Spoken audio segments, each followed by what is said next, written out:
before we get started, I must ask the question. Did this episode basically admit Yusaku's an idiot? Like, when you... the whole, like, you can't... Okay, first up, the scene in question is when Windy is like, stop these two women, and Yusaku's like, Ghost Girl! I assumed he just couldn't see Ghost Girl, but I had this thought, are they really gonna play up that Yusaku can't recognize a girl who looks virtually exactly the same, sounds the same, and her difference is her haircut, and that she's not wearing a skirt? Are they really doing this? And then they do it, and I'm just like, you are a fucking moron. You are an idiot. And before anyone's like, well, they did say that Aoi changed it so that way she could be incognito, I was hoping that would just be an excuse. Because it's like, if she really wants to change, shouldn't she change her whole avatar color? Like, she still looks exactly like Blue Angel, just in a different outfit. And you're telling me that people just can't change their outfits willy-nilly? Like, what? It's so stupid. Oh god, I hate Yusaku. Anyways, before we get on to the episode also, people brought this up in the comments section. I just didn't think to. I was running out of time last week. Yusaku fusion summoned last week. I don't care, because nothing about Yusaku's deck works with fusion. Nothing about the cards he plays makes sense for it. Nothing about it really adds to it. It was the same thing with rituals, but at least he put in cards in his deck that made sense for rituals, and the ritual spell itself is good. But the thing about the fusion is though, it just feels like throwing a bone. Having a fusion in his extra deck doesn't really add anything to his deck if he's just playing it like his normal random end of duel save day monster thing. Like, it just, his deck doesn't feel integrated for it. When you look back at Arc 5, they did a lot to come up with ways to really get the summoning conditions to work in with the decks and with the plot and everything. Why do you think the menacing color of purple was the villain, the hopeless color of black was the defeated, and the innocent color of white was those who had their own stupid fucked up problems and wasn't even involved in anything? That was done for a specific reason, because it fit the narrative and the aesthetic design of everything. On top of that, remember, things like, say, pendulum monsters, going back to the extract and being able to come back out later, the idea of recursion through Xyz, the idea of tuners being able to swarm, and that maybe even being a more consistent swarm engine than pendulum summoning, those were plot points. Those were things used to define characters and their intelligence. But because Yusaku's intelligence as a duelist has never really been properly defined, it's just defined as he gets a shiny new toy every 5 minutes, this doesn't really feel earned. And you could say, well, it's meant to just be a fun nod and a fun homage.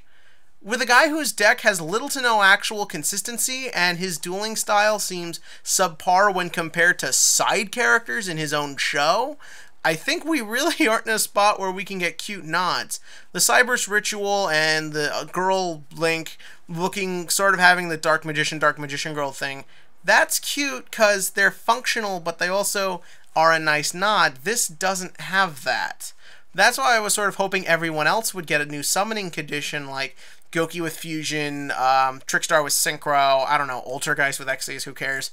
Because, well, those decks I could at least see getting some new variety to them, but Yusaku's deck has very little consistency as is, besides make Decode Talker. Decode Talker hit you. I'm Yusaku, love me. So I just don't care. And then on top of that, I don't really like the design of this thing. It doesn't really feel like it belongs in Yusaku's deck. And I don't understand why it has, like, organic features to it. It just looks weird to me. And the effect is also shit. It's a worse Dante. Like, it's a really bad card. And also, what was with all the RNG in that duel? Like, seriously. What the hell? He activated 5 cards that should have just killed him when Mirror Force, which exists in this world, would do that job. So that's my thoughts on that. Sorry it's not more positive. As to what I liked about this episode, most of it. First up, I really like the Aoi and Emma stuff. These two have this very nice bouncing off of each other. Because I like that it's not just the typical sort of Aoi is so innocent and Emma is so jaded. No, they're weirdly similar. We can assume Emma has some sort of problematic backstory that we might get next time she duels.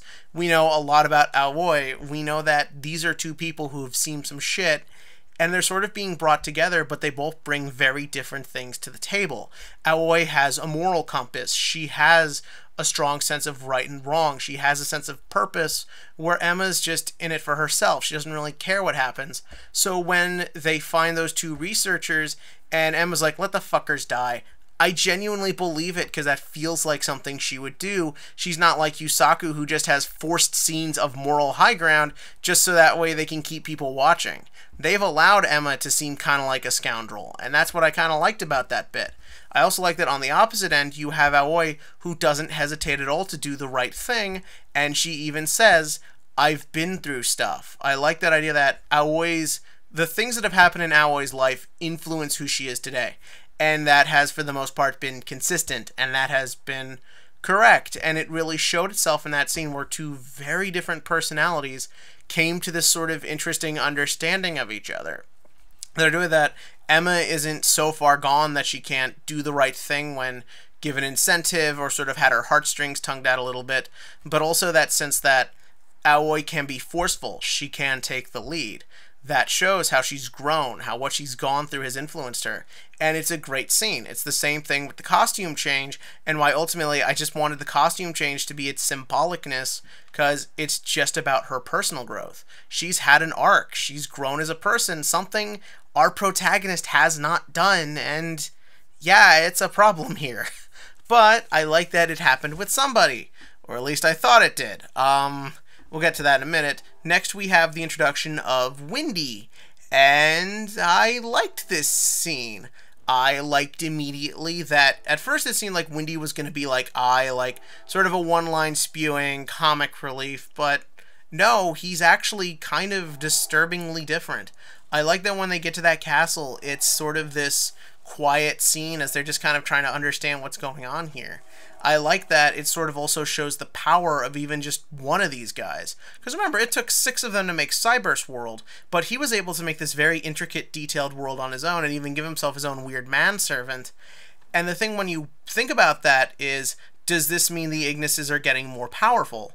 Does that mean they're potentially getting more dangerous? Because up until now, Eye has been mostly comic relief, Flame has been mostly exposition, but they're not bad people, I guess. I don't know, it's the easiest way to describe it. Windy has a bit of a darkness to him. When I first saw how different he looked, like with the color change, first up, I don't really like that shade of yellow, lime, teal, whatever the heck. I don't know why, it's just not an appealing color to me. But then when I noticed, like even with the red eyes, what this means, no, he flat out, it sounded like he flat out said people have died at his hand. It might also be they just get ejected, but the way he was put it, and the fact that those researchers couldn't escape on their own, I think it's heavily insinuated he's killed people. I mean, I'm pretty certain Yusaku and I have killed people, but they killed bad people. He just killed people who were going to bug him. And again, you can make the argument he needs to keep himself secret. He has every reason not to trust humans. But at the same time, he still seems like he's interested in taking lives. Like it's insinuated, he could probably kill Ghost Girl and Aoi if he wanted to, but he's just kind of letting Yusaku and Soulburner kick them out of the area just as sort of a way to kind of deal with them. Like, he's kind of just taking it easy and just testing them. I think this is a very interesting direction the Ignises are going, because we have 2 characters, Revolver and I've already forgotten last week's opponent. You've had these 2 characters who bring up kind of the dangers of AI and human expansion and where artificial intelligence is going, and I feel like in this episode we got a glimpse of really where it's going in this world, and that could potentially be things becoming so powerful they could have real-world influence, things that are already so powerful they could take lives. That's a very interesting direction, and one I'm really fascinated to see where it's going. So that was really great, and I liked that the focus of this episode up until the end, which we're about to get to. I love that the focus was how these people have progressed based on what's in their lives, and how that relates to what's going on here. On the one hand, you have this girl who went through some bad shit, and is trying to be constructive about it. And on the other end, you have this computer program who's also been through some bad shit, but he might potentially be going in a darker direction. And maybe the rest of the Ignises are going in a darker direction. So that's really cool. As for where things kind of went wrong, that last scene was, first up, I'm getting the incredibly bad feeling that we need to kick the two out of the scene because we need to be focused on the boring protagonist and the just okay side new guy. And which is a shame because I really would like to see much more of Aoi and Emma as a team, and I think it could be really interesting to see how they interact with Yusaku and Soulburner.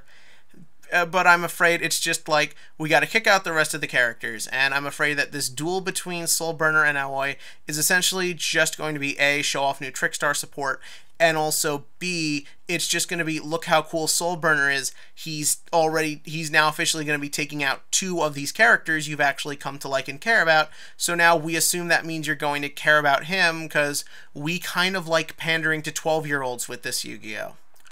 Like, at least in the last two Yu-Gi-Ohs, I felt like there was a consistent intelligence to it. Here, it feels like intelligence kind of just comes in and out at convenience. And then the other problem I had with it, Aoi just being like, look, those things belong to Soul Technologies, give them back to us. Do what I say now. That didn't feel earned, and that feels really out of character. She knows Soul Technologies did this.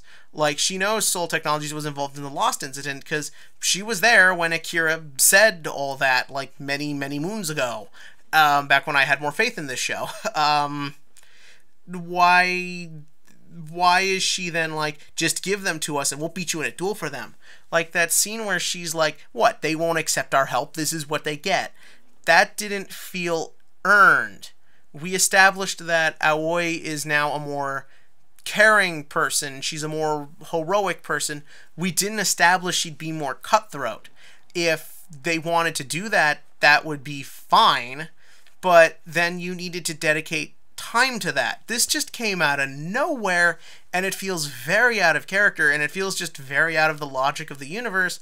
And again, it just feels like we need to show off how cool Soulburner is, because we need you to stop caring about these other characters, because the chart says we need you to only care about male characters who are supposed to be in like their late teens. That's where I'm kind of afraid this is going, and I don't want it to go that way. I want to see more of Aoi. I don't care about frickin' Soulburner. I do, but not enough to just let everyone else who's interesting go. So that's what I thought there. I really liked everything with Windy. I really liked everything with Aoi and Emma. But that ending has really got me worried about where this is going. But what did you think? In the comments section below, give me your thoughts on all of this. What you think about Aoi and Emma, what you think of Windy, if you're a little worried about where this is going, because I'm getting that sinking feeling. But yeah, and as for the TCG question of the week, so I saw an interesting thing by Sky Striker, by Team APS. I didn't watch the video. It was that Sky Strikers are actually good for the meta, as opposed to bad. And then I thought about it, and I'm kind of like, yeah, a strong deck. It doesn't OTK. It doesn't, you know, it's a deck that does take some strategy. It's a deck that hurts the people who want to abuse its wallets. But tell me what you think about Sky Striker. I feel like I didn't pay attention a lot to this deck. Just when I saw the prices, I'm like, screw it, I'm not playing it. Tell me that below. And as always, click to like, click to subscribe, and, well, let's hope things don't go south.